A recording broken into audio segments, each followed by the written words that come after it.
Good morning, YouTube friends. This is Jim. Thank you for visiting my channel, Off-Grid Living with the Bennetts. Well, it looks like it's going to be an awesome day today. We're getting a lot of melting going on.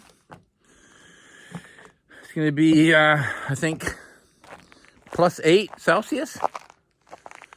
Tomorrow, I think it's supposed to be plus 11.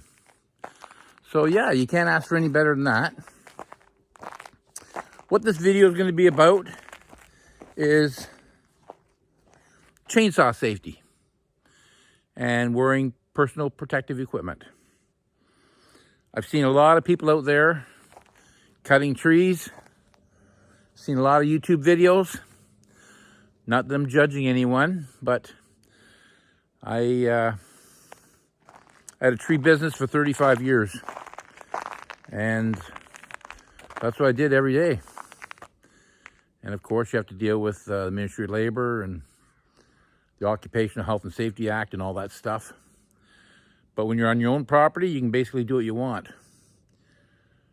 But having said that, I want to give you some safety tips and just let you know my take on safety equipment.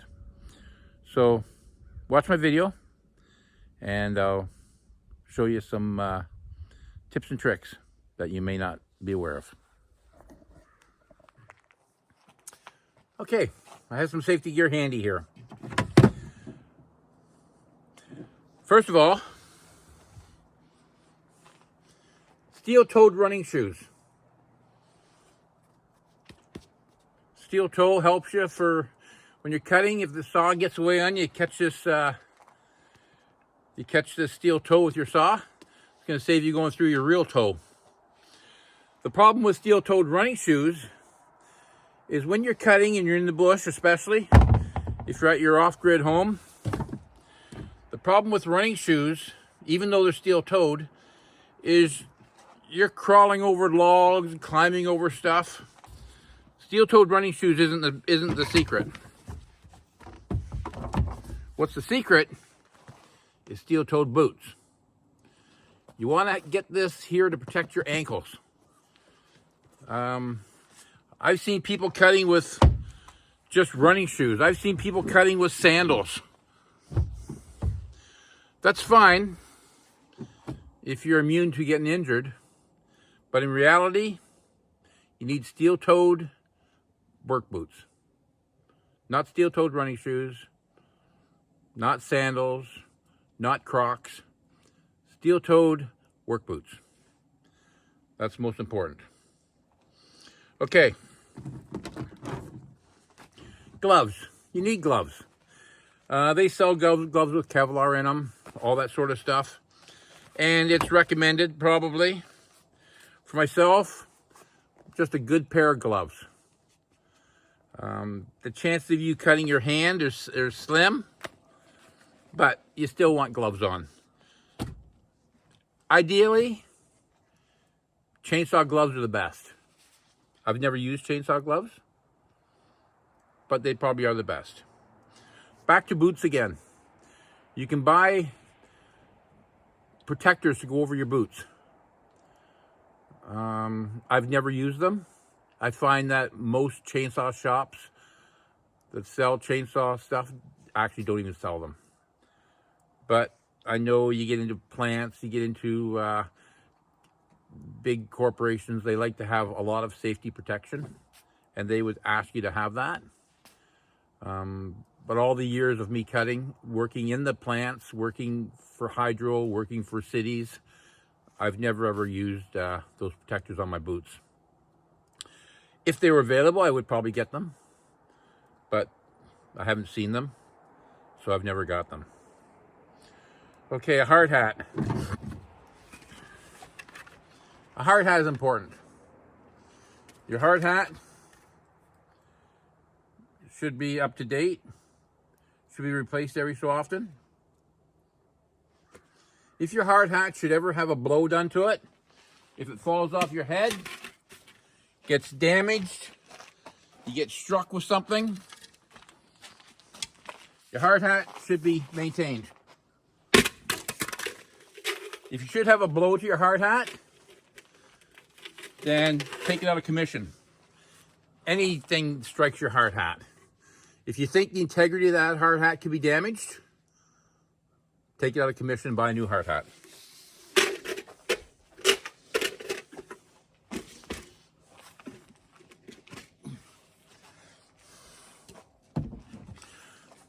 This is not a safe hard hat anymore.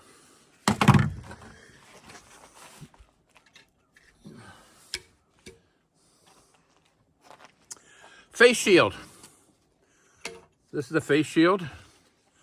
Folds up. A lot of people use these. Personally, myself, I don't. I find they get in the way. Especially if you want to spit, then they really get in the way. I wear safety glasses. Ideally, safety glasses with foam is the best. You can buy them where they have foam inside. I've used them many times. So, yeah, get yourself a good pair of safety glasses. If you really want to go all out, get yourself a screen as well.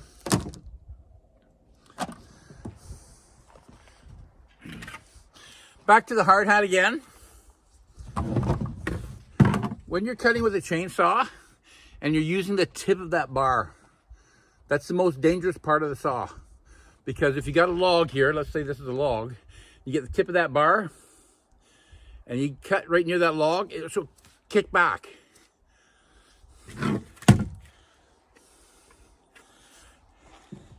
Like that.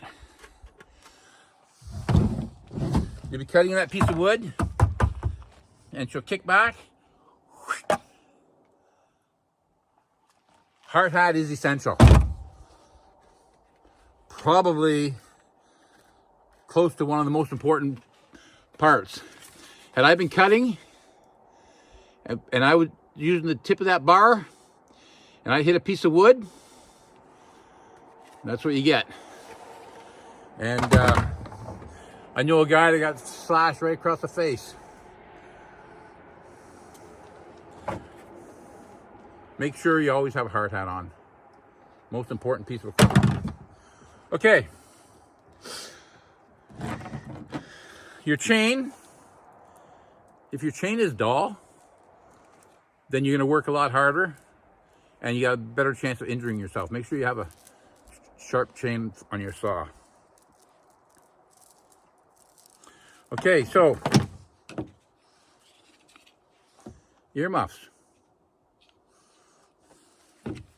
Have some earmuffs on your saw, or have some earmuffs on your hard hat. And I'll tell you the mistake I made. I used to wear earmuffs all the time. All the time. The problem with earmuffs is you have those on your hard hat, and as time goes on, they don't fit tight. And they sort of stick out a little bit. So what happens is you've got these earmuffs on and they're not tight, which means the sound can get around them. So they're not as tight to your head. The mistake I made is I should have had earplugs as well. Earplugs themselves will stop the noise from going in, but there's a bone back here that'll vibrate. And when it vibrates, it affects your hearing as well. So earplugs are great, but they don't really stop all the noise. Earmuffs are good, but when they're not tight, the noise goes around them. So ideally, you should have earplugs and earmuffs. I never did that. I only had earmuffs. I wished I would have done both. Now, the alternative, if you don't want to wear earmuffs, and you don't want to, now you don't have to wear them both, but if you don't want to wear either one of them, there is an option.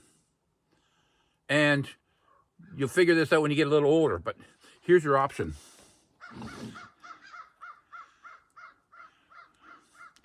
Right there. You don't want to wear earmuffs, and you don't want to wear earplugs, wait a few years and you wear a hearing aid. That's what I wear. Okay, and the final piece of safety equipment is your chainsaw pants. Okay, these are chaps. If you look, you'll see there's nothing around the back. It's only around the front. These are chaps. What the thing is that this protects your legs from a saw hitting them. These chaps are good for 2,600 revolutions per minute. Or something like that. I don't know. Something like that. So what happens is they've got like some sort of like, so almost like a Kevlar in them. I don't think it is Kevlar, but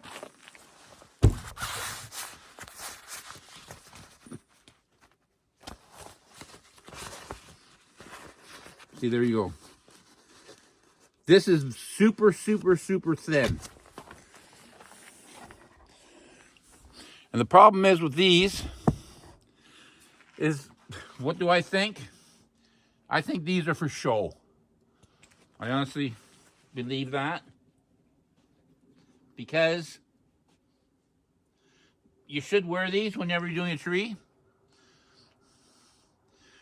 They're basically cheap to buy. Probably less than $100.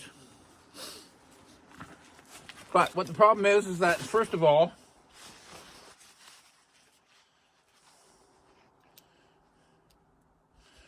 they're really thin, they're really cheap. So what I would recommend is chainsaw pants. Now, chainsaw pants, you're looking at more money. But with chainsaw pants, you get a thicker padding, more of a wraparound padding. And they're more professional and they're safer. These here, you hit your leg with a chainsaw, you want to hope it stops. But what happens is when the saw hits that thing, it will be like spin it around. And when it spins it around, you've got part of your leg that's not being protected. So my recommendation is, first of all, chainsaw pants. My recommendation is not chaps. It's pants. My recommendation is muffs and plugs. My recommendation is boots, steel-toe boots, not shoes. Wear some hand protection. Have a sharp saw. Have a good, safe hard hat. Because when you're out in that bush, and you might be out there by yourself, and you might be way out that bush, when you run that chainsaw across your face, or you break your ankle and you're out in the bush with a broken ankle because you had Crocs on or running shoes on, or you slice your leg open, you're gonna have a hard time getting back to the house. So buy this stuff, box it all up, have it sitting there, and whenever you go to the bush, grab it and go. Another thing is, when you go to the bush, tell people where you're going. And tell them how long you're going to be out there. Don't just disappear and people in the house are saying, oh yeah, he'll be back at supper time. Let them know. I'm going to be out in the bush for 2 hours. I'm going to be out in the bush for half an hour. I'm going to be out in the bush for 4 hours. Let them know how long you're going to be out there. Those are my chainsaw safety tips. So, yeah, if you have any comments, leave your comments below. And subscribe to my channel. Hopefully this will help you. I'm not an all-knowing expert, but like I say, I have been dealing with this stuff for 35 years, and I've seen a lot of people with cuts and scrapes and all kinds of stuff. I've seen it all. So all I care is that my YouTube friends, that you work safe. Go get some firewood. The wife is in the house and she's cold. Have a good day.